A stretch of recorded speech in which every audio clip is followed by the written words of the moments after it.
Bienvenido, queridos espectadores, a un programa más de Historias de nuestros médicos. Un programa que lo que pretende es hacer un homenaje a nuestros doctores, las personas que nos cuidan, que nos miman, que nos escuchan, que nos quitan el dolor, que nos curan, que nos salvan la vida. Hoy estamos con la doctora Carmen González Enguita. Ella es uróloga, es responsable del Servicio de Urología de la Fundación Jiménez Díaz y fue la primera uróloga en licenciarse en Zaragoza. Así que vamos a escuchar de ella muchas cosas muy interesantes. Pero antes le vamos a dedicar un poema.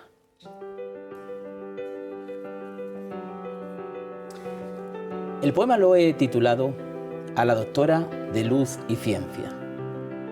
Nació en Zaragoza, al Ebro mirando, con manos curiosas, con alma buscando. Manuel, su padre, del campo guardián, le enseñó el oficio de amor y sanar. Carmen, su madre, forjó en su mirada la fuerza serena, la luz entregada. La mayor de tres, camino trazó, y en casa de médicos su vida empezó. Scout por el mundo, en Canadá el viento le habló de horizontes de firme cimiento. Los años la vieron crecer y brillar, primera en su arte, dispuesta a luchar. En Miguel Servet su nombre escribía, la historia de ciencia de audaz valentía. Profe, maestra, de mente infinita, su huella en la arena jamás se marchita. Hoy, en Madrid, en la Jiménez Díaz, lucha en su campo con garra y porfía. Contra el enemigo que asoma y acecha, da guerra sin tregua a la sombra deshecha. Los versos de Aute marcaron sus días, primeros amores, sus viejas melodías. Dos hijas, su faro, su risa y su hogar. Carolina y Betty, su amor sin final. Forbes la nombra entre 100 elegidos, pero más que en listas, vive en latidos. En cada paciente, en cada mirada, su huella perdura, su historia es honrada. ¿Qué tal, Carmen? ¿Cómo estás? Pues encantada de estar aquí, Adolfo. Muchas gracias. Qué bonita poesía. No me esperaba, ¿eh? No me esperaba estas palabras de comienzo tan elocuentes y con son tanto las que te sentimiento. mereces, porque cuando veamos toda tu trayectoria, la verdad es que es una trayectoria luchadora, entregada a la medicina, entregada a la vocación de ayudar y de servir.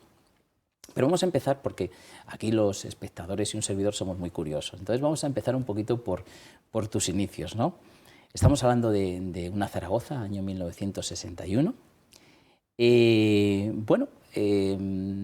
¿Cómo recuerdas tú esa Zaragoza, esos momentos? Porque yo sé que además te une también, digamos, toda la zona de la Ribera del Jalón, ¿no? Sí. De donde era tu padre, de donde ahí él trabajaba. Cuéntanos un poquito todo esto. Donde trabajaba mi padre, donde trabajaban mi madre y mi padre, que siempre estuvieron muy unidos en la familia y en el trabajo. Yo nací en Zaragoza porque en aquella época mi madre y mi padre decidieron ir a un hospital a nacer, pero vivíamos en una población pequeña de la Ribera del Jalón, en Plasencia de Jalón, donde mi padre trabajaba como veterinario.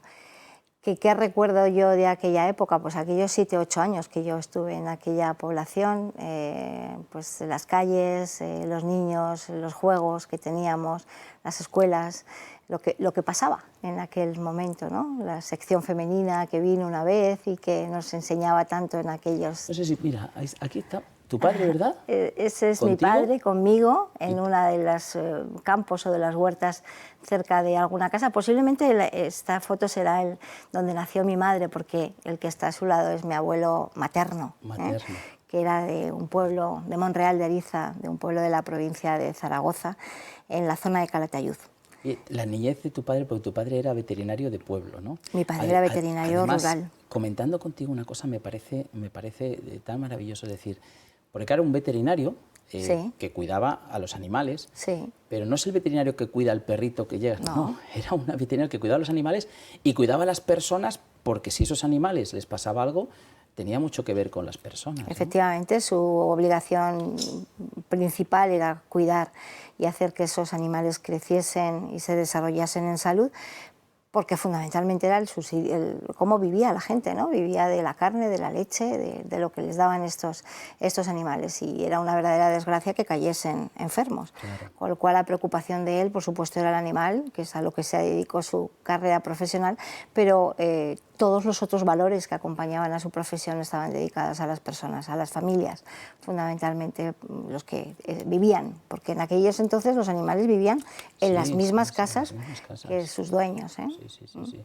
Yo tengo el recuerdo de cuando viví en Galicia un tiempo, que en la misma casa tenían las vacas al final del pasillo. También las vacas, claro, ahí también como llueve mucho para poderlas cuidar, y también el calorcito que da, o sea, todo. Si había, parían, por ejemplo, que de noche, pues estaban rápidamente. O sea, que tú veías a tu padre salir noches, ir, volver. ¿Ibas con él o no? De pequeña no, la que iba era mi madre, porque mi madre lo pasaba mal, que se fuera solo. Que se fuese solo a ciertas horas de la noche, sobre todo porque a medida que los niños fuimos creciendo, somos 4, fuimos 4, a medida que los niños fuimos creciendo, ellos se iban cambiando de población para que tuviésemos mayor posibilidad de colegios. Tus hermanos, ¿no? Estos son mis hermanos en aquel pueblo, en Plasencia de Jalón, juntos en aquellas escuelas de primaria, y esas fotos de estudio que se hacían entonces. ¿Qué lugar ocupas? Soy la mayor. Anda ya, toma ya. Soy la mayor, aquí estamos 3, el pequeño no había nacido todavía. ¿Tú eres? La de la cinta en la cabeza. Luego viene mi hermano, que es el del medio, y luego mi hermano Manuel, y mi hermana Pilar es la que viene a continuación. Y falta Rafa, que no había nacido aquí. No había nacido. Oye, Carmen, ¿la educación en tu casa era una educación desde el principio que no era muy normal en aquella época, ¿no? Una educación basada en que estudiarais, en formaros, en la igualdad, ¿no? Entre hombres y mujeres, o sea... Totalmente. ¿Tú lo has vivido eso desde...? Yo es que no he visto nunca diferencias, lo hemos vivido de cuna. En mi casa se ha estudiado todos desde el primer día, y además cosas muy avanzadas. Yo, con esta edad que veis ahí, que tendría 6, 7 años, en mi casa se estudiaba inglés. Por ejemplo, me estoy acordando de esto, pues, mi padre recortaba clases de inglés de algún periódico, posiblemente el Heraldo de Aragón, no lo sé, y nos hacía como un libro, y teníamos nuestras clases de inglés, por ejemplo. Y este esfuerzo pues, se lo tenemos que agradecer a nuestros padres, que han intentado que siempre tuviésemos esa vocación de estudiar y a continuación de trabajar. Y hablando de chicos y chicas, porque hemos sido 2 chicos y 2 chicas, en mi casa se ha hecho todo, de todos, sin ningún tipo de diferencia si esto es de niños o es de niñas. Hemos jugado a lo que nos ha apetecido o lo que surgía, pero sin diferencias. Y hemos trabajado en casa y hemos colaborado todos en casa de la misma manera. Es más, cuando ya éramos muy mayores, cuando ya estábamos en la universidad y vivíamos casi solos, porque mi madre iba y venía con mi padre, nos dejaba todo preparado, pero mi madre ciertos días de la semana no estaba. Claro, porque tu padre seguía de veterinario en el campo y vosotros os trasladasteis a Zaragoza, ¿no? Claro, llegó un momento que vivíamos en Zaragoza, entonces yo era un poco la mayor de todos y la que de alguna manera tenía una mayor responsabilidad. Pero allí cocinaba el primero que llegaba. Muy bien. Y dependía de quién llegaba, pues siempre comíamos lo mismo o no. Pero bueno, quiero con esto decir que todo el mundo ha participado y hemos tenido una misma educación. Y de mayores todo el mundo ha hecho, mis 4 hermanos, cocinamos todos fenomenal, todo el mundo ordena su casa, las cosas domésticas, que siempre ha habido una diferencia más en las familias de chicos y chicas. En mi casa nunca. Todo lo contrario. Bueno, vamos a ver. Mira, aquí es lo del... Lo de la sección femenina, que decía que la gente joven no sabe lo que era aquello, ¿no? Yo tampoco lo sé referenciar mucho históricamente, pero aparecían por los pueblos una serie de mujeres, una serie de grupos de mujeres que daban educación fundamentalmente a las mujeres. Educación doméstica, supongo que de cocinar y de coser, y a los niños nos hacían bailes y gimnasia fundamentalmente. Y esto es el final de un certamen en el que lo debí de hacer también. Oye, veo que sí, te has llevado el premio.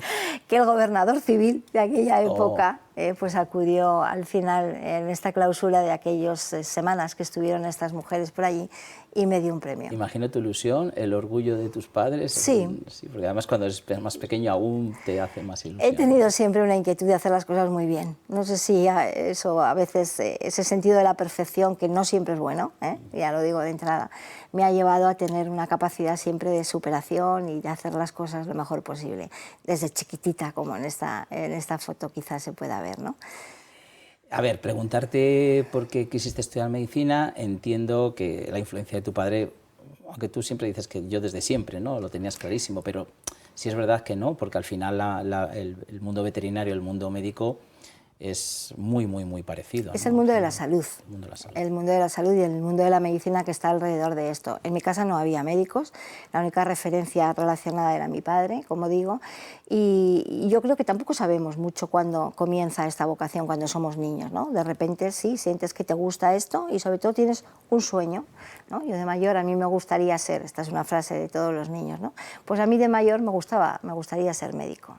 Y eso hacía que nuestros juegos, muchos, fueran en torno a la medicina. Jugábamos a enfermeras, a médicos, a pacientes. Bueno, siempre había algún regalito de un botiquín o no sé, pero la mayor ilusión era esta, ¿no? Querer llegar a ser médico. ¿E ir con tu padre? ¿Llegaste? Sí, Sí. Y ya era más mayor, de pequeña, sí fui, pues iría a jugar, supongo, no me acuerdo de mucho, ¿no? Pero ya de más mayor sí, recuerdo a acompañarle a él en algún parto difícil, de alguna vaca, de cerdas también, incluso alguna cesárea viví con él en cerdas, ¿no? A vacunar rebaños de ovejas, bueno, a cosas interesantes, a castrar cerdos, también me acuerdo de esto, que chillaban un montón. En fin, tengo imágenes que me llevaron a pensar que posiblemente eso no era lo mío, porque los animales me gustan lo justo, tengo que decir, los respeto muchísimo, pero en fin, no me hubiese dedicado yo a la veterinaria, pero sí que había una analogía o una conexión con el mundo de la salud que me llevó a pensar que esta podía ser mi profesión. Cuando le dijiste, bueno, me imagino que fue muy pronto, ¿no? Cuando dijiste a tus padres, pues quiero ser médico. Yo no sé si se lo dije, No, yo creo que lo veían, que lo veían y que el bachiller lo estudié, lo inicié en una población que se llama Alagón, donde estábamos viviendo entonces, pero enseguida me fui a un instituto en Zaragoza, cuando ya se desplazó toda mi familia a Zaragoza, lo hice en este instituto, el Instituto Miguel Servet, que así se llama, y desde allí ya la selectividad y la universidad. Yo creo que fue todo un recorrido sin mucho pensar, porque yo como que tenía las cosas muy claras, ¿no? Y mi padre, nunca le pregunté si él pensaba que yo quería ser médico, pero yo creo que lo veía. Y en mi casa se hablaba de medicina, luego hemos sido dos más, dos médicos más. O sea que lo veían como algo muy natural. En casa habíamos dicho que queríamos estudiar medicina y ser médicos. Y yo sí que me preocupé un poco como fui la primera y vi lo difícil y lo duro que era estudiar medicina y la exigencia que tenía en tiempo y en esfuerzo. Sí que me preocupé, sobre todo al más pequeño, que me llevo 8 años con él, Rafael, de decirle en aquel momento: cuidado, que esto es difícil, que te tienes que dedicar intensamente, que te va a ocupar mucho tiempo de tu vida, que si quieres ser notable en esto, te tienes que focalizar en algo concreto y, no sé, que te va a exigir mucho, ¿no? Cuando ya me di cuenta, ya de más adulta, que la medicina es una carrera que obliga y que te implica y que te exige muchísimo, ¿no? ¿Empezarías años 79, 80? ¿Cuándo empezaste la carrera? En 1979, mi licenciatura, 79-85. 79-85. En aquella época, en Zaragoza, Facultad de Medicina de Zaragoza, ¿proporción hombres-mujeres? Ya éramos muchas mujeres. Sí, había muchas mujeres. La mitad, pues a lo mejor, éramos ya muchas mujeres por aquel entonces. Sí, yo soy de una generación en la que yo ya creía, teniendo una familia universitaria, digamos, ¿no? Con todas las posibilidades de estudiar una carrera, que yo me iba a comer el mundo, que no iba a haber en mi vida ninguna posibilidad de que se me diferenciase en lo discriminatorio, ¿no? Y de hecho, pues vimos normal que hubiese muchas mujeres en la universidad, que fuésemos como ellos y ellas a todas las actividades, que tuviésemos las mismas aspiraciones. Nunca vi diferencia, realmente. Bueno, lo que sí tendrías que ver diferencia, aunque yo una vez te lo pregunté y me dijiste, pues no me di mucha cuenta, pero cuando tú eliges hacer urología, porque has salido la primera uróloga, lo he dicho bien, ¿no? La primera uróloga, ¿no? Y de hecho se sigue recordando tu nombre, ¿no? Pero cuando eliges hacer urología, ahí sí que dirías, ¿y dónde están mis compañeras, ¿no? Cuando te empezaste a sentar. Pero que me di cuenta el primer día que llegué, que antes no era yo consciente de esta situación, quizá por ignorancia o por, no sé, no me preocupé de saber si había profesiones más dedicadas a los hombres que a las mujeres. Yo elegí la especialidad porque me gustaba y por una serie de características, pero no porque quisiese ser exclusiva, ni mucho menos, ni siquiera me planteé, como digo, ¿no? Yo pensé que me iba a comer el mundo allí donde fuese y que esta especialidad no tenía por qué ser diferente. Ni siquiera pensé que no había habido nunca antes. Me di cuenta el primer día que llegué. o el segundo. Entonces me di cuenta que, porque, bueno, pues mi jefe, Luis Ángel Rioja, me dijo en aquel momento, eres la primera mujer que has elegido urología. Y así fue. Pues qué orgullo, pero también qué responsabilidad, ¿no? Sí. Como, oye, yo sé, o sea, tienes un motivo que yo no, y a lo mejor los espectadores tampoco conocen, que la urología es la única especialidad que tiene, ¿verdad? Tiene las dos partes, ¿no? Dentro de medicina, bueno, la parte clínica y la parte quirúrgica, ¿no? Hay más especialidades que son médico-quirúrgicas que comparten la parte médica con la quirúrgica, pero quizá la urología es la especialidad médico-quirúrgica más notable en ese sentido. Tenemos una gran dedicación a la parte médica y una gran dedicación a la quirúrgica, de tal manera que vemos globalmente la patología, la enfermedad del paciente que sufre, ¿no?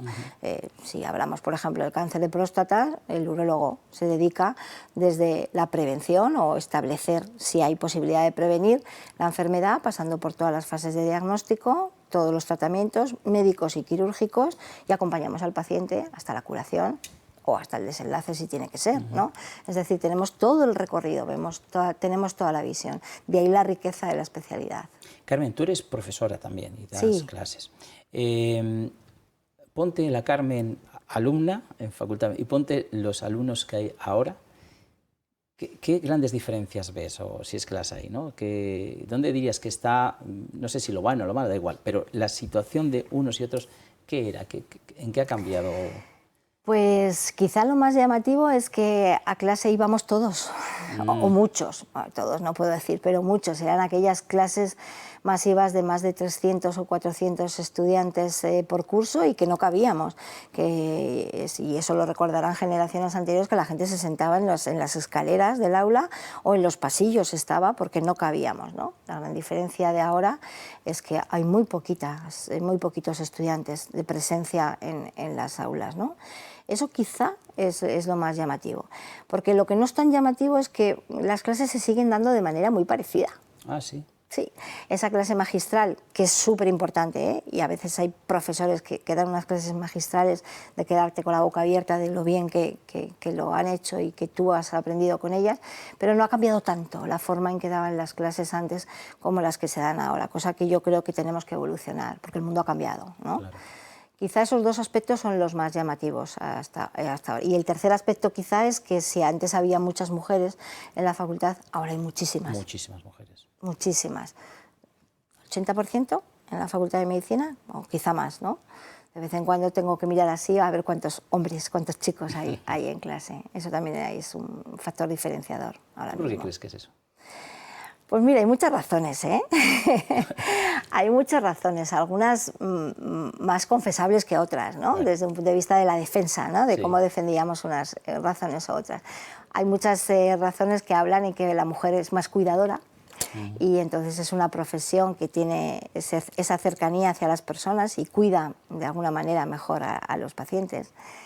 Hay razones de que somos más detallistas y sobre todo hablando de lo quirúrgico, que somos más minuciosas a la hora de realizar una intervención quirúrgica. Yo no estoy comparando hombres y mujeres, perdóname, estoy intentando cualificar o buscar una serie de razones, ¿no? Porque ciertas mujeres pues, buscamos este tipo de profesión. Hay otras razones que hablan de que nos conformamos con la curación del paciente y no tenemos demasiadas ambiciones, y entonces nos quedamos en ese mundo, ¿no? Que nos satisface la atención. No busquéis tanto el dinero. No buscamos tanto el dinero, es decir, yo no quería hablar de economía, pero es así, nos conformamos con un sueldo que nos permita vivir, y si es mejor que mejor, pues mucho mejor, pero no tenemos grandes aspiraciones. Es decir, todo esto, ¿no? O esa sensación incluso de la mujer recolectora, ¿no? No la que va a buscar otros caminos, sino la que hace familia, y hace familia en su hospital, en su equipo, con sus pacientes, ¿no? Todo ese tipo de valores que pueden ser más femeninos, y que yo no digo que no tengan los hombres, que también los tienen, pues a lo mejor hace que la medicina esté más copada por mujeres de unos años aquí. Yo te voy a decir un objetivo completamente, en favor, porque ahora para estudiar medicina necesitas una nota muy alta. Sí. Entonces, yo no sé si las mujeres también es que sacáis notas más altas, porque claro, mucha gente no estudia medicina porque no le da la nota, igual que algunos que la estudian porque le da la nota, que tampoco es el caso, ¿no? No habría que estudiarla porque te da la nota, sino porque realmente tienes vocación. Pero si al final es unos números clausus y hay que, pues seguramente las mujeres también estáis teniendo un expediente académico mayor, ¿no? Eso es una realidad, pero no debería de ser una razón. Ya. Es decir, las mujeres somos más, estudiamos de una manera más conseguida, es decir, intentamos conseguir estos resultados, tenemos por lo tanto las mejores notas, más persuasivas en conseguir, trabajamos, tenemos las mejores notas, yo no digo que seamos más listas, y entonces nos colocamos en los números unos a la hora de conseguir estas notas. Y por lo tanto, como hemos conseguido esta nota, hacemos medicina. Pero la pregunta es, ¿tú tienes una vocación de ser médico? ¿A ti te gusta esto? ¿Sabes a lo que te vas a enfrentar? ¿Te vas a ocupar tu tiempo de la manera que lo tienes que ocupar?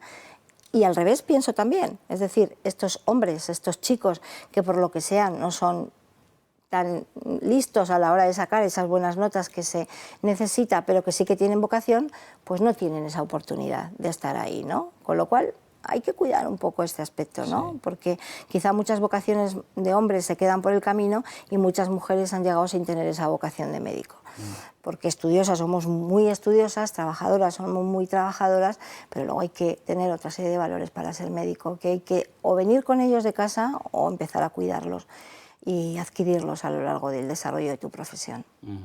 Lo que sí creo yo, fíjate que en eso estoy totalmente de acuerdo, porque, a ver, aquí hay una parte de injusticia, ¿no? O sea, una persona que quiere ser médico y no le da la nota, igual se le atracan las matemáticas, pero sí creo yo que el que quiere hacer medicina, al final lo hace. Yo pienso que si realmente tú te va a costar más, porque a lo mejor tienes que buscar diferentes, no sé si empezar en otra carrera para poder, miles de cosas, pero al final el que quiere ser médico lo hace. A mí lo que me duele a veces escuchar, que lo he escuchado por alguno de vosotros, profesores, que hay alumnos que les preguntas ¿por qué has estudiado medicina? Y dice, porque me da la nota, ¿no? Porque ¿cómo voy a estudiar otra cosa si realmente yo tengo nota para estudiar medicina? Qué desperdicio, ¿no? Con la nota que tengo, si no elijo medicina. Efectivamente, y esa es un poco la parte que yo creo que hay que cambiar y que desde que una persona quiere estudiar medicina hay que vosotros le digáis exactamente, como lo decís dentro de la experiencia, oye, que esto no es un paseo militar, que esto, ojo, que esto conlleva muchos años de estudio, mucha vocación, constancia, perseverancia, esfuerzo, el tener que dejar otras cosas para dedicarte a esto, una dedicación, una implicación, un compromiso, un querer además aprender las cosas bien, porque luego vas a tener que ayudar, es decir, que esto luego trasciende, que no solamente es aprobar un examen y otro examen, que sí, que hay que hacerlo, pero es que luego vas a tener que ayudar y para eso tienes que aprenderlo bien, con esa responsabilidad, es decir, hacer las cosas con un orden y una forma de... Es decir, es una profesión muy exigente, porque luego te estás preparando para servir y para ayudar a los demás. Y esto implica, déjame que diga, casi dedicar tu vida entera. Sí, no, esto no es un trabajo, sino el trabajo entra, forma parte de tu vida, ¿no? Pues está siendo muy interesante. Vamos a irnos un momentito a publicidad, pero antes le vamos a dar un consejo. A medida que se envejece, aumenta el riesgo de desarrollar osteoporosis, la enfermedad ósea más frecuente, sobre todo en mujeres en edad menopáusica. Los huesos se vuelven frágiles y se quiebran fácilmente. De manera silenciosa, sus síntomas aparecen cuando la rotura ya se ha producido. De ahí la importancia de su detención precoz. En ARI, el Instituto de Salud Osteoarticular, tienen los mejores especialistas y con la tecnología más avanzada para ofrecer un tratamiento personalizado para cada paciente. Pruebas diagnósticas, medicación, dieta y hábitos de vida, consiguiendo muy buenos resultados. Confía en ARI. institutoari.com. Y ahora nos vamos a publicidad. Las enfermedades cardiovasculares causan 18 millones de muertes al año en el mundo. En nuestro país, anualmente se producen más de 50.000 paradas cardíacas, 30.000 fuera de los hospitales, en nuestros propios domicilios. Para estas situaciones en las que hay que actuar tan rápido, elige los desfibriladores de Protege tu Vida. Fáciles de utilizar porque son muy intuitivos y son nuestros mejores aliados. Nos permiten salvar nuestro corazón y no dañar el cerebro en estos primeros minutos vitales. Llama ya al 900-730-061 y consíguelo. Protege tu vida y la de las personas que más quieres.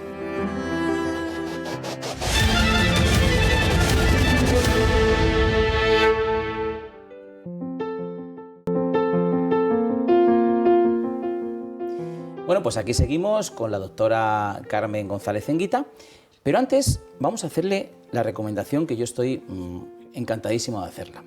No sé si recuerdan en el programa anterior que tuvimos aquí al doctor Antonio Pupo, que él ha sido el que ha hecho los estudios de este glucómetro. Fijaos cosas que son importantes que tengamos en cuenta. Un 50% de las personas que tienen diabetes no lo saben, no lo saben. ¿Cuándo se enteran a veces? Pues mira, se enteran a veces. El otro día hablando con un oftalmólogo decía, hago un fondo de ojo, de repente me encuentro que hay una retinopatía y le pregunto qué tal tiene el azúcar. Y dice la persona, pues yo creo que bien, no me la he medido. Pues azúcar. Es decir, aquellas venitas, aquellas arterias pequeñitas, como las que están en los ojos, las que están en el cerebro, las que están en los riñones, se afectan porque se calcifican y se afectan. Entonces, lo que tenemos que hacer es controlar la glucosa, controlarla. Una diabetes bien controlada no da ningún problema, pero si no la controlamos bien, va a dar muchos problemas y a veces graves e irreversibles. ¿Qué ocurre? Bueno, pues que todos sabemos que a medir la glucosa con el método tradicional, con un glucómetro, que colocas la tirita, que te pinchas, que sacas sangre, que bueno, primero que te tienes que darle con alcohol, pues esto es engorroso, además duele, porque la parte de las yemas de los dedos es la zona, digamos, más sensible que tenemos, ¿no? Y se nos va quedando agarrotada y duele, ¿no? Bueno, pues ahora tenemos una solución que es este glucómetro, y fijaros que lo único que hacemos es tan sencillo como meter el dedo, darle un botoncito, en el móvil tenemos una aplicación que previamente la hemos puesto, que es sencilla, y nos va a dar la glucosa que tenemos. Podemos verla las veces que queramos, por las mañanas, a lo mejor tenemos un pico y ya lo sabemos, al mediodía, si comemos, antes, después, si vamos a hacer deporte, o sea, es una manera de mirarla, porque fijaros, el glucómetro se puede llevar en cualquier lado, el móvil siempre lo llevamos y nos medimos rápidamente la glucosa. Esto vamos a dar también muchas pistas al médico, para que vea exactamente cómo estamos, no esperar a que hagamos una analítica o simplemente que nos pinchemos una vez al día. Con lo cual, es una manera de controlar nuestra glucosa, esto tanto para prevenir a aquellas personas que, bueno, que a lo mejor empezáis a tener ciertos problemas con el azúcar en sangre, y aquellas que ya sabéis que sois diabéticos y prediabéticos. No está puesta para los tipo 1, los tipo 1 hay unos parches, unos sensores que controlan 24 horas, pero sí ese tipo 2, ese prediabético, esa persona que está bueno, pues en un proceso que a lo mejor está haciendo algún tipo de régimen, etcétera, sí es bueno medirse la glucosa. Así que aquí lo tenéis un teléfono en pantalla, os invito a que llaméis, que preguntéis todo lo que tengáis que preguntar, pero sobre todo que tengamos bien medida la glucosa, que no sea un problema y que luego lo tengamos que decir, bueno, pues fíjate, por no medírmela, por no controlarla, pues ahora tengo una retinopatía o tengo mal los riñones o tengo un problema de que una úlcera no me cura, ¿no? Vale, pues aquí tenéis el glucómetro de Protege tu Vida. Y así seguimos con Carmen, que estamos encantadísimos. Y a mí bueno, has elegido estudiar urología, es tu especialidad porque tienes quirúrgica, porque tienes médico. Y yo quiero hablar de cosas de la urología. En primer lugar, cuando pensamos en un urólogo, yo sé que estamos confundidos, porque ya me las comenté alguna ocasión, pero cuando pensamos en un urólogo siempre pensamos en un hombre. No en un urólogo hombre médico, que también muchas veces. También. Pero bueno, ya esto lo tenemos un poco más superado. Pensamos en un hombre, o sea, que yo voy al urólogo y la mujer no va al urólogo. Cuéntame qué, no sé si patologías, cómo llamarlo, que una mujer debe ir al urólogo, porque yo creo que está despistada entre ginecólogo y urólogo, pero cuéntanos qué tratáis los urólogos a nivel mujer. Pues para que se nos quede a todos grabado, decirte que la anatomía del riñón, del uréter de la vejiga y de la uretra, es decir, el aparato urinario, que es lo que he querido describir, lo tenemos hombres y mujeres, con lo cual todo lo que ocurra en alguna de estas estructuras y estos órganos, o todo lo que repercuta en ellos de órganos vecinos, es de hombres y de mujeres. ¿Qué patología es de las más frecuentes? Pues todos los temas de incontinencia urinaria, de infección urinaria, de patología del suelo pélvico relacionada. Dentro de la litiasis de las piedras, pues hay en hombres y en mujeres, con alguna diferencia en algún momento de tipo de cálculos, pero cada día más comunes los metabólicos en los dos. Hay tumores de riñón, tumores de vejiga, que están en relación con el tabaco fundamentalmente. procesos malformativos con los que podemos nacer con problemas hombres y mujeres igualmente, procesos metabólicos. Has hablado de la diabetes. Si me dejas que te diga cómo muchas veces el urólogo descubre por primera vez que el paciente tiene una diabetes, pues te lo puedo decir, que muchas veces es en la consulta del urólogo, porque tiene repercusión en cuánto nos levantamos por la noche, por ejemplo, al orinar, son los trastornos metabólicos, y esto se da en hombres y en mujeres, por supuesto en hombres también. El trasplante en hombres y en mujeres, es decir, hay mucha patología que es de ambos géneros, de hombres y de mujeres, y por lo tanto que tenemos que atender a las mujeres.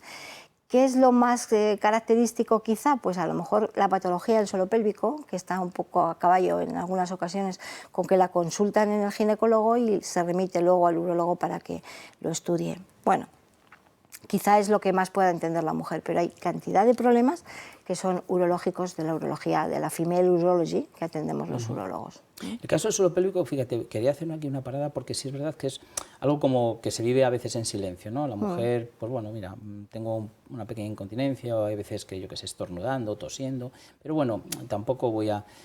Tiene solución, ¿verdad? Y tiene tratamiento y tiene todas estas cosas, ¿verdad? Sí, la incontinencia urinaria de esfuerzo, que es la que acabas de decir, que es esta que se produce cuando aumenta la presión en el abdominal y se produce en situaciones tan cotidianas como el correr, el toser, el llorar, el gritar, ¿no? Todo este tipo de situaciones hace que se pierda orina, que está en relación con la edad, aparece en un momento determinado de la vida, está en relación con los embarazos, está en relación con el parto, está en relación con la obesidad, está en relación con una serie de circunstancias que podemos adelantarnos a que ocurran, y si ocurren, estudiarlas bien, diferenciar de otros tipos de incontinencia, porque no solamente existe este tipo, sino que existen otros, y poner una solución que empieza por cambios de estilo de vida, unas fases primero educacionales de cómo tenemos que reeducar a estas señoras a orinar mejor, esa reeducación miccional de la vejiga, que pasa por una fase de rehabilitación o de tratamientos conservadores, de fortalecimiento de la musculatura del suelo pélvico, y en el caso de que no se consigan, pues existen diferentes alternativas ya en el orden de la instrumentalidad de lo quirúrgico, pero tienen solución. Lo que tenemos que trabajar es que acudan al urólogo, que lo cuenten, claro, y que podamos orientar el proceso en el momento en el que se encuentren, para que no vaya más en el caso de que sea leve, o ponerle solución. Claro, eso es lo que te quería comentar, ¿no? Que no nos tenemos, no, es que parece y hay que ocultarlo. Bueno, pues no, al contrario, es que hoy en día, por suerte, hacéis muchas cosas y muy bien. Y sí, la mujer lo ha asumido como que forma parte de su proceso de envejecimiento, porque sí que aparece en la segunda parte de la vida, fundamentalmente, y lo ha asumido como que me tiene que llegar. Bueno, sí, pero vamos a intentar que llegue de lo más tarde posible, que llegue con los menores síntomas posibles o menores riesgos, y sobre todo ponerle solución, y que podamos seguir disfrutando de esa segunda parte de nuestra vida en plenitud. Vamos a hablar también del hombre. La próstata, o sea, el cáncer de próstata, ¿no? Que yo creo que es algo que, bueno, que ahora, yo no sé si escuchaba que si se coge a tiempo, pues es muy curable muy rápidamente, si se coge un poquito más tarde, pues más o menos también. Pero sobre todo, tú eres una gran defensora de la prevención, ¿no? De la prevención. ¿Qué tenemos que hacer? Y bueno, y ahora te preguntaré un poco los miedos que tenemos a eso, pero ¿qué tenemos que hacer? Mira, aquí la palabra prevención no es la más adecuada, porque prevenirlo no lo podemos prevenir. No tenemos ninguna herramienta ni nada que podamos aconsejar que si dejamos de hacer esto o si hacemos lo otro vamos a evitar que tengamos un cáncer de próstata. No, eso no existe. Lo que sí podemos hacer es identificarlo tempranamente, pronto, cuando se está iniciando, o cuando bueno, hay alguna sospecha de que pueda aparecer, para que podamos abordarlo en esas primeras fases, cuando la enfermedad esté localizada en la glándula prostática, cuando no se ha extendido más allá de sus límites anatómicos, y es entonces cuando los tratamientos con intención curativa, cirugía o radioterapia, tienen los mayores éxitos, ¿no? Ahí es donde tenemos que concienciar a la población, claro, masculina, porque ellos son los que lo sufren, pero a la población en general, para que, sirviendo el ejemplo ginecológico, que estamos todas acostumbradas a ir al ginecólogo desde los años más tempranos de nuestra vida, prácticamente desde que empezamos nuestra vida sexual, o comenzamos con la menstruación, ¿no? Pues que vamos al ginecólogo, que el paciente, el ciudadano, todavía no paciente, el hombre sano, se acostumbre a ir al urólogo para un diagnóstico temprano de una posible enfermedad. más aquellos que tienen en su familia. Eso te iba a decir, es muy importante la relación, ¿sí? Si mi padre lo ha tenido, mis hermanos o tíos o primos muy cercanos, con mayor probabilidad lo puedo tener yo que otras personas, entonces tengo que ir al urólogo. Y no te digo más si además hay enfermedades destacadas en la familia con mutaciones en los genes, ¿no? Enfermedades que ha podido haber, pues eso es como unas alarmas, ¿no?, que me tienen que decir, yo soy un candidato a que me estudie antes de los 50, de los 45, los 40, según en qué fase estemos. Y todos a partir de los 50. O sea que con los 40 ir mejor. Con los 40, si tengo a alguien en la familia que tiene alteraciones cromosómicas, genéticas, si hay alguien con enfermedades oncológicas que se han desarrollado por cambios mutacionales en sus genes, incluso mujeres, es decir, que tengo hijas que han, mi madre, mis hermanas que han tenido algún problema, bueno, pues esas personas tienen que ir a partir de los 40. A partir de los 45, si mi padre, mis hermanos, mis tíos han tenido cáncer o tienen cáncer de próstata en la familia, y si no tengo nadie, el riesgo también empieza a partir de los 50.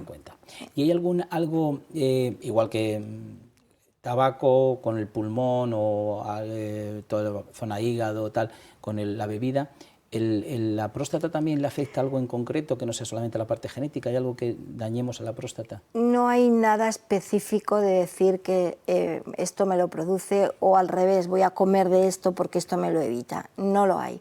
Los factores de riesgo están focalizados en la edad, a mayor edad, mayor probabilidad de tener cáncer de próstata, y en la raza. Sabemos que la raza negra es más propensa a tener este tipo de cánceres, sí. Entonces hay poblaciones, hay ciertas zonas del mundo donde es más frecuente esto. Esto es lo que se conoce hasta ahora. No sabemos si en el futuro pues, se descubrirá por qué los asiáticos tienen menos cáncer de próstata que otras zonas del norte de Europa o las zonas del Caribe. No sé, sabemos si lo que los estudios hasta ahora de la alimentación no son potentes para poder decir que ciertos alimentos pueden prevenir o pueden estar directamente relacionados. No existe. El tabaco no es bueno para nada, claro, y tampoco para las enfermedades oncológicas en general, pero no directamente relacionadas con la próstata, pero voy a meter una cuña publicitaria que sí para la vejiga. Ah, sí. Claro, que sí para la vejiga. Luego fumar, al urólogo tampoco. También es un consejo de que tenemos que evitar el fumar porque la vejiga sí que es uno de los órganos que se va a ver afectos en fumadores.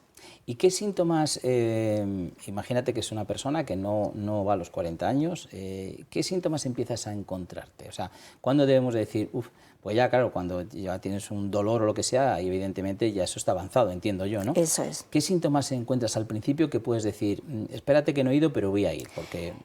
Mira, los síntomas que provoca una próstata que evoluciona en el tiempo, tanto hacia un proceso benigno como hacia un proceso maligno, son similares, con lo cual no hay ningún síntoma específico de cáncer de próstata en los procesos iniciales.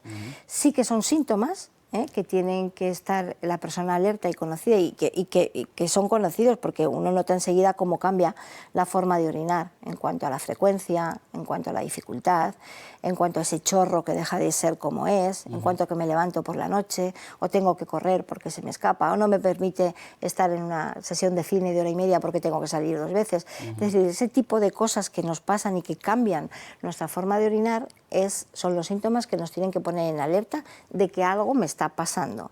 No quiere decir que tenga un cáncer de próstata, quiero quitar ese miedo. Pero sí es el momento para ir al urólogo, porque él tiene que orientarme en qué situación me encuentro y descartar si hay alguna sospecha, por ejemplo en el PSA, que es el antígeno específico prostático, que es una analítica que se hace en la sangre, identificar si me puede estar orientando estos síntomas que tengo con mi PSA, con mi exploración en el tacto rectal y alguna cosita más que ya incluimos en el diagnóstico, hacia un cáncer de próstata. Pero que también quiero tranquilizar a la población, que esto va a aparecer en todos los hombres, estos síntomas, a partir de esta cierta edad. Entonces es el urólogo el que va a poder decir hacia proceso benigno o hacia proceso maligno. Aquí tenemos alguna foto que hemos estado poniendo de... ¿Tú operando? ¿Te gusta operar, Carmen? Claro. Yo soy muy de hacer muchas cosas con las manos. Sí. Es que yo sé que los cirujanos a ver, al que están operando no, pero el que opera sí que le gusta, porque claro, al final no deja de ser su profesión. Oye, te voy a hacer también otra pregunta respecto al cáncer de próstata, que a lo mejor es un bulo. ¿Qué pasa con el cáncer de próstata y las erecciones? Es decir, cuando te operan de próstata ya, porque esos son los miedos que tenemos los hombres, pero ¿es así, no es así? Sí, ese es uno de los miedos y una de las razones por las que uno no va al urólogo. Que dice, yo no voy por si acaso me dicen que tengo. No voy por si acaso me descubren algo que luego tenga una serie de consecuencias que no quiero tener. Eso es. Eso es. Y entonces, ante ese miedo y esa precaución, y a mí que no me toquen, pues me oculto y lo voy demorando, ¿no? Y entonces a lo mejor se pasa esa fase primera precoz. Sí, efectivamente la cirugía radical, esperemos que en el futuro menos, pero hoy por hoy sigue teniendo así, ¿no? una serie de consecuencias en relación con las erecciones, porque se alteran unas estructuras anatómicas que están favoreciendo que las erecciones sean como eran antes de haberme intervenido, y también con la incontinencia, ¿eh? Son los dos problemas que el paciente tiene, el ciudadano tiene temor para acudir al urólogo y tenga que ser sometido a esto. La robótica ha venido a disminuir el riesgo de estos dos tipos de consecuencias, los dos más importantes, al ser más minuciosa, al ser con más detalle, al acercarnos más a las estructuras, al intentar no tocar esto porque por aquí yo sé que va, ¿no? Me acerca mucho más, y esperemos que en el futuro, si seguimos haciendo técnicas de cirugía robótica, que posiblemente por ahora sí, ¿no? Pues seamos todavía capaces de preservar más estas estructuras y tengamos menos efectos secundarios. Tú has vivido, Carmen, ahora que dices estamos hablando de cirugía y de robótica, tú has vivido el gran paso tecnológico, Totalmente. no sé si se llama el Da Vinci y todas estas cosas que hay ahora, con respecto que antes que era cirugía abierta y... Bueno, yo he vivido muchas cosas. Cuando yo acabé, hablando de cirugía de próstata, cuando yo acabé la especialidad, cuando yo estaba acabando la especialidad, no al principio, se empezaba a hacer la prostatectomía radical, por supuesto abierta. Pasaron unos años hasta que se pasó a hacer la laparoscópica y luego muchos más hasta que se está haciendo de manera robótica. Es decir, que a lo largo de mi vida profesional, que ya supera los 30 años, yo estudié una urología que ya no se parece en nada de las cosas estas que estamos diciendo tecnológicas a lo de ahora. Sí que tiene los mismos pilares y los mismos fundamentos, y yo creo que es lo que sostiene a la hora del pensamiento, ¿no? De cómo realizamos las mismas formas de abordar las enfermedades, pero de una manera completamente diferente. No, yo he vivido, pues eso, tener como que estudiar 2 o 3 veces o adaptarme de una manera progresiva a la evolución de la tecnología, a la evolución del conocimiento, a la evolución de los diagnósticos y a la evolución de los tratamientos, hablando de tratamientos farmacológicos. Claro. Porque lo que es bueno, digamos, por ver algo bueno, porque claro, tenéis que lo que valía ayer ya no vale hoy y ya no va a valer mañana, ¿no? Lo que es bueno es que también, yo creo que la tecnología lo que ha conseguido también es que lo podéis tener, digamos, pronto, o sea, que podáis rápidamente acceder a esa información, que a lo mejor antes pues era bastante más tediosa, bastante más complicada, que tenías que mirar un montón de archivos hasta que encontrabas lo que realmente querías, y hoy en día eso ha facilitado bastante que la evolución también vaya más rápido, ¿no? Porque claro, a lo mejor uno lo está haciendo en un sitio, fíjate, hasta que esto se imponga en muchos lugares, ¿no? Nos permite estar al día de lo que se publica en otros centros y tener acceso a esa información y poder aprender de ellos, poder ver lo que hacen y copiar lo que hacen y sacar esos detalles que tú necesitas para tu técnica quirúrgica. Te permite ver la cirugía que tú has hecho, es decir, yo estoy haciendo una cirugía y la estoy grabando y mañana me voy a mi casa y la puedo repasar y ver aquí esto, claro, por qué lo he hecho o lo podía haber hecho de esta otra manera, y me sirve pues para verla tantas veces como quiera y poderla enseñar. Es una herramienta educacional para otros, es decir, ha cambiado enormemente. O sea, la cirugía del urólogo, que ya en mi época, por supuesto, era endourología, es decir, nos metíamos por la vía urinaria, tanto de abajo arriba como de arriba abajo, y lo podíamos ver.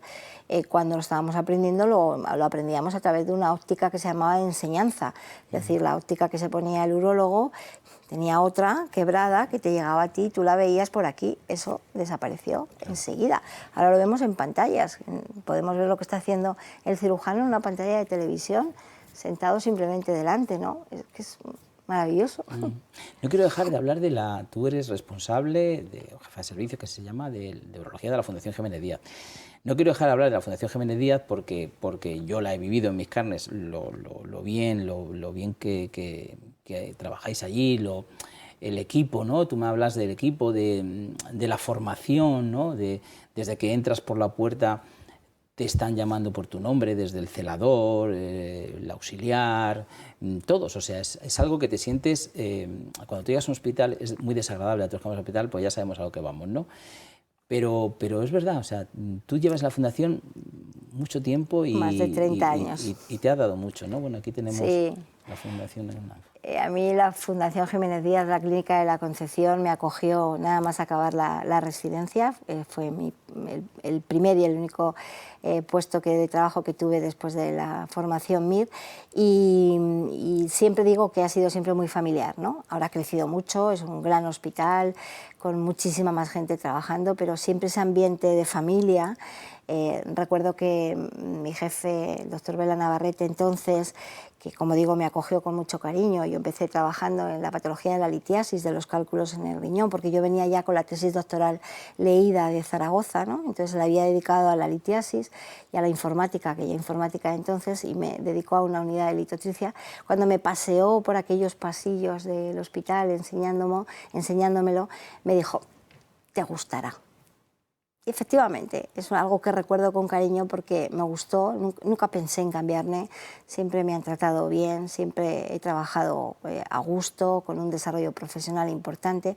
Y a lo que decías, esto de que atendemos a los pacientes, a las personas por su nombre, es que es obligatorio. Es decir, el hospital ha crecido mucho, somos muchos, hay muchas habitaciones, muchas camas, muchos números, está todo muy automatizado y es verdad, pero a la persona que atiendes, si es posible, llámala por su nombre, salúdala con respeto y todo esto se aprende.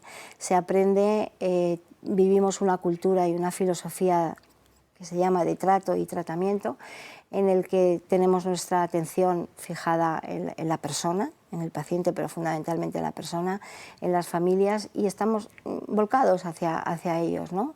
Creo que es nuestra razón de ser, es nuestro mayor activo, porque es el que nos da la satisfacción cuando nos vamos a casa por la noche, ¿no? Cuando hemos hecho lo que teníamos que hacer. Hay días difíciles, ¿eh? Sí, y hay días complicadísimos, que esto no es siempre fácil, es más, es muchas veces muy difícil, pero nos vamos con esas satisfacciones de haber atendido bien a las personas y de haberlas conocido. Yo puedo decirte que todos los días tampoco, pero muchos días, ayer mismo, cuando a una persona simplemente le explicas cómo es su proceso de una manera fácil y te dicen, nunca me lo habían explicado así, ahora lo entiendo, ahora me voy a cuidar, ahora soy responsable de lo que me está pasando, gracias. Cuando es algo importante, se levantan y te dicen, ¿me deja que le dé un beso? Esas cosas. Pues ya está. Es todo. Porque mira que también la Fundación ha tenido premios, sí, tú has tenido muchísimo. premios, no sé si podemos ver algún premio de los que te han dado, porque realmente, oye, al final es un poco ego, no lo sé, pero es que hace poco aquí cuando traje al doctor Guillén, dice, yo coloco mis premios porque me dijo, madre, lo que te den, si te lo has ganado, lo tienes que poner. Claro, y es hay que así, enseñarlo. No sé, mira, aquí tienes un premio. Hay que enseñarlo, esto es del Ayuntamiento de Madrid, al cual le agradezco mucho desde aquí, el que a través de la oficina del Madrid Convention Vigo nos reconociese al doctor Pedro Blasco, que es el jefe de servicio de urología de Balmes Sevilla, y a mí, que trajimos un congreso mundial el año pasado de la ICS, de la International Continence Society, aquí a Madrid. Y nos han nombrado embajadores de Madrid, precisamente por este hecho. Y luego el servicio mío, mi equipo, ha conseguido muchos premios. Los BIC, por ejemplo, los top 20, los ha conseguido varios años, sobre todo los BIC, que igual tenemos 8 o 10, un montón, de manera consecutiva, ¿no? Simplemente por trabajar bien, por trabajar en equipo. Yo digo que por rodearme de los mejores, que es lo que hace que podamos crecer juntos, y mi obligación es... Aquí tienes tú. Ese es el BIC, es una foto ya de hace años, porque íbamos todos con mascarilla COVID, en el año del COVID, pero tenemos ahí marcado en nuestra pared que este servicio de urología tiene un reconocimiento de los Best in Class, que son los BIC. Y yo, pues, a ver, soy la cabeza visible del equipo, pero del servicio, pero son todos ellos los que hemos conseguido esto. Qué bien. Vamos a dejar lo mejor para el final. Vale. ¿De qué vamos a hablar para el final? Vamos a hablar de tus 2 hijas, sí, que sé que las disfruta un montón, y ahora vamos a ver también tienes algún nieto. Una de tus hijas, médico. ¿verdad? Sí, la Que pequeña. además sigue tus pasos. Mm. Está en el servicio de urología. Bueno, aquí tienes esto es uno de tus Bueno, viajes. esto es en el Cairo, es en Egipto. Ajá. Y he viajado mucho con ellas, mucho con ellas. Desde pequeñitas me propuse enseñarles el mundo. Qué bonito. Enseñarles el mundo de... Además, cómo llena los viajes personalmente, sí, ¿verdad? esos días que estás juntos y que te dedicas, ¿no?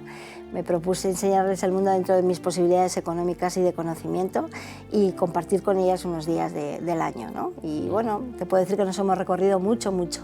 Este es un viaje justito del año pasado, muy reciente, que mi hija, que ya está ahí. Ella es la pequeña, ¿no? Ella es la pequeña, SR4, es 1004 de urología, aquí en Madrid, en el Hospital Infanta Sofía. Y hizo el año pasado un rotatorio en Santiago de Chile, de 2 meses, y yo la acompañé unos días antes, nos tomamos unos días de vacaciones y nos fuimos juntos a recorrer un poquito el norte del país, Isla de Pascua. El desierto de Atacama, Isla de Pascua, era invierno, porque para nosotros era verano el año pasado, para ellos era invierno, y me fui con ella. Bueno, aquí tenemos tu ciudad natal. Sí, en pleno Pilar, que intento no faltar nunca, en los días del Pilar, al menos un día o 2 días de las fiestas, ver a la Virgen tan bonita, rodeada de flores siempre, ponernos el pañuelico. ¿Vio algún pequeñajo por ahí? ¿Eso qué significa? Pues ese es el hijo mayor de mi hija mayor. Tienes nietos, ¿no? Que tengo 2, bueno. Ya tengo 2. La segunda acaba de nacer hace 7 días, el lunes pasado. Ayer no, el lunes pasado nació la Candela, que es la pequeñita, y este es Santi, y mi hija mayor, que es Carolina, que ya tiene 2. Oye, pues yo creo que es lo bueno aquí. Ah, mira, esto también... Ese bebé no es mío. Ese bebé no es tuyo, pero yo sé que tú viajas y, Sí. y si viajas y te encuentras algún problema, también lo solucionas, ¿no? Esto fue un viaje de vacaciones en Benín, un país del Golfo de Guinea, Sí. que me fui con mis hijas de vacaciones buscando enriquecer nuestro espíritu con cultura, con religiones, con tradiciones, con rituales, con cómo comen la gente en estos sitios, ¿no? Con su gastronomía. Y fue de vacaciones, no fui a ninguna obra social ni nada de sanidad en relación, ni de colaboración, ni nada. Pero allí donde aparecimos siempre había algo que hacer. No sé cómo decirlo de esta manera. Este niño pues simplemente fue un paseo, pero habíamos visto otro que le habían hecho una circuncisión por religión y le atendí porque parecía que supuraba un poco. Otro haciendo senderismo y subiendo una montaña, pues tenía un ojo reventado de que alguien le había dado con un palo. Lo curamos allí sobre la marcha. Es decir, en fin, que no fui en una acción humanitaria ni de colaboración, pero te encuentras con cosas pero que... lo llevas dentro. Eso lo es. llevas dentro Sí, y eso sale. sí, eso es. Estamos terminando, Carmen. ¿Qué tal te lo has pasado? Pues muy bien. Más tranquila de lo que esperaba, Claro. Porque, bueno... Nosotros hablo por parte de los espectadores, que yo sé que sí, también muy bien, ha sido muy instructivo. Yo he querido que hablaras algunas cositas que nos preocupan, ¿no? Porque es verdad que hay bulos y entonces con nadie mejor que tú. Y bueno, decirte que sobre todo lo que nos has transmitido es paz, tranquilidad, es lo que tenéis los médicos, que realmente es algo maravilloso. Y lo que tiene la urología, quiero, si me permites Por decir, supuesto. que es una especialidad muy bonita, muy estructurada, muy amplia, muy diversa, que tenemos muchas áreas de conocimiento, que podemos hacer mucho bien tanto a hombres como a mujeres, que es médico-quirúrgica y por lo tanto trabajamos lo quirúrgico como nadie, por vía abierta, laparoscópica, endourología, robótica y también en lo médico y lo farmacológico, y que por mucha población, como has dicho al principio, es muy desconocida. Y yo pretendo que con mi testimonio y con todo lo que podamos trabajar sea cada vez más conocida. Vas a conseguir que muchos MIR quieran ser urólogos y urólogas. Creando vocaciones. Pues mil gracias, Carmen, y a todos ustedes también mil gracias. Ya saben que tienen el libro Historia de nuestros médicos, que con tanto cariño como hemos hecho aquí, pues lo hemos hecho en un libro y bueno, pues nada,